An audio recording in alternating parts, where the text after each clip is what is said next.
আজ সুপার সানডেতে রচনা বন্দ্যোপাধ্যায় প্রচার সারছেন চুঁচুড়াতে।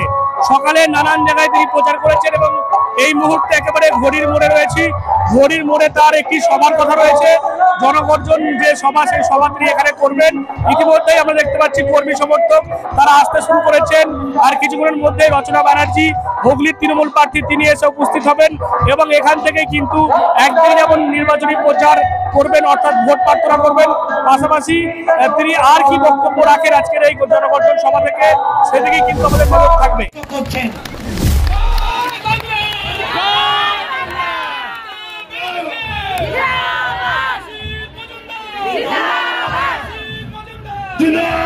প্রতিশ্রুতি দিয়ে যাচ্ছি, শুধু একটা জিনিস মনে রাখবেন, সাধারণ মানুষকে ঐক্যবদ্ধ হয়ে থাকতে হবে।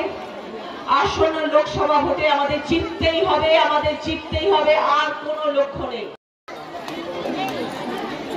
জোড়া ফুলে আমাদের ভোট দিতেই হবে। তৃণমূল কংগ্রেসকে আমাদের জেতাতেই হবে। যখন নারী দিশাহারা দিদি দেখান আসল পথ, সেই জন্যই তো নারী শক্তি টানবে তোমার বিজয় রথ। জয় বাংলা, জয় তৃণমূল কংগ্রেস পার্টি, জয় বাংলা।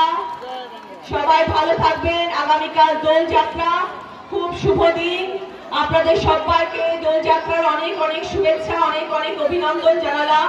খুব ভালো করে দোল কাটান।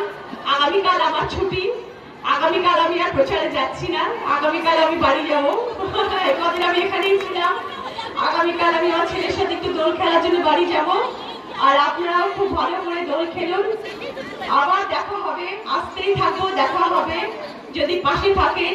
অনেকটা বড় আমাদের কর্মকাণ্ড হতে চলেছে সামনে, একসাথে আমরা লড়াই করব। আমরা তৃণমূল কংগ্রেস পার্টির সাথে আছি তো, সবাই মিলে জোড়া ফুলে ভোট দেব তো। সবাই খুব খুব ভালো থাকবেন।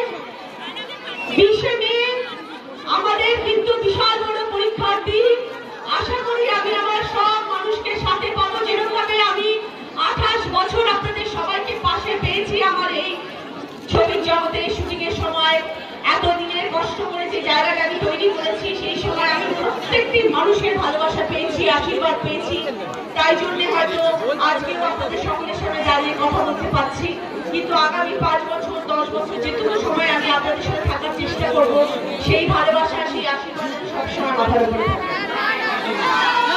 জয় বাংলা, জয় বাংলা। এবং আমরা দেখতে পাচ্ছি স্থানীয় বিধায়ক অশোক মজুমদার থেকে শুরু করে হুগলির যারা তৃণমূল নেতা রয়েছেন বা বিধায়ক রয়েছেন, মন্ত্রী রয়েছেন, তারাও কিন্তু আজকের এই মঞ্চে রয়েছেন। অর্থাৎ সব মিলিয়ে চুঁচুড়াতেও কিন্তু আজকে আমরা দেখতে পাচ্ছি তৃণমূল প্রার্থী লকেট চট্টোপাধ্যায় এবং হুগলির বিজেপি প্রার্থী লকেট চট্টোপাধ্যায় করছেন। পাশাপাশি তৃণমূল প্রার্থী রচনা ব্যানার্জি তিনিও কিন্তু প্রচারে ঝাঁপ দিচ্ছেন। সকালে নানান জায়গায় প্রচার করার পর আজকে কিন্তু এই ঘড়ির মোড় যে এলাকা, সেখানে তিনি সভা করলেন এবং সভা থেকেও ভোট প্রার্থনা করলেন তৃণমূল প্রার্থী রচনা ব্যানার্জি। কি বলেন আপনার বিষয়টি? অবশ্যই